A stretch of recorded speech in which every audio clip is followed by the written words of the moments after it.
Like I said, I live in Southern California. It's fine for the most part. My accent is a problem for me out there. I found out there, this accent can fuck up any words. Like, it don't matter how smart the words might be, this accent will fuck them up. You know, like you could take a famous quote like John Lennon's, "Life is what happens when you're busy making other plans." You say that to people in any other accent, they're like so profound, such wisdom. But you say it in my accent, "Life's what happens when you're busy making other plans." Oh no, he's not gonna tell us his plans, is he? I don't want to hear this guy's plans. They probably involve truck nuts and tiki torches. This is bad. Let's get out of here. Like, best case scenario is maybe I come across as folksy. You know, like, folksy's the best you can hope for when you talk like this. And my people got all these little sayings and phrases that help with that perception, especially if you're from the middle of nowhere like I am.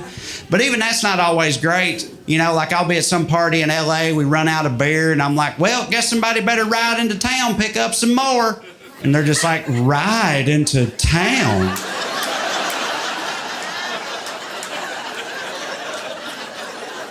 What, are we out of sorghum? Has Molly took the fever? Why are you saddling up, cowboy? We'll just DoorDash it. And obviously the number one concern with this accent is, with this accent, you're on permanent racism probation, right? Like, it's a zero strike rule. People will default to racism every time, no matter what you actually meant. And when you couple that with all those little country ass sayings we have, it's a fucking minefield, dude. It is. I find myself thinking all the time, I'm like, that's not a racist phrase, right? That's just that's just like an old country phrase. There's nothing racist about that phrase, right? But you never know for sure with those old-timey phrases like that. So I'll psych myself out about it. I'll be in LA and somebody's like, "Hey, you talked to Jeremy lately?" I'm like, "Dude, I ain't seen Jeremy in a squirrel's age."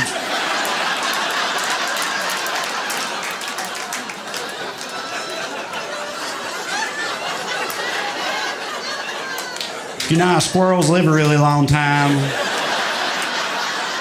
Everybody's always talking about that and stuff. That's all I meant. I try to make myself feel better by telling myself it's not a Southern accent thing, it's an American accent thing. Like, the idea that any thick regional American accent can sound kind of dumb, not just this one, you know? Like, if you go to the doctor to get some test results back, yeah, you don't want this accent from the doctor. I know, you don't, right? You don't. But you also don't want some meatball from the Bronx, you know, like, "Listen, this is what it is, you got stage 4 cancer, what are you gonna do?" No, what are you gonna do? I'll tell you what you're gonna do. You're gonna take your fucking chemo, you're gonna take your radiation, you're gonna kick cancer's ass. Actually, I didn't want a Bronx doctor. I take that back. That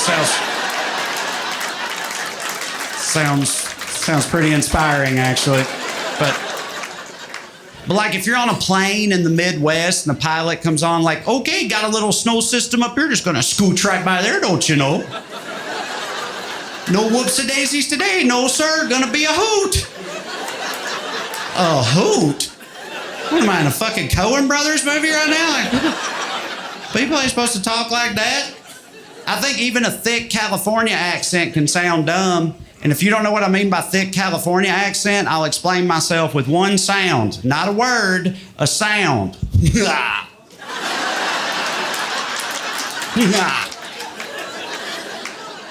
That shit sounds pretty dumb.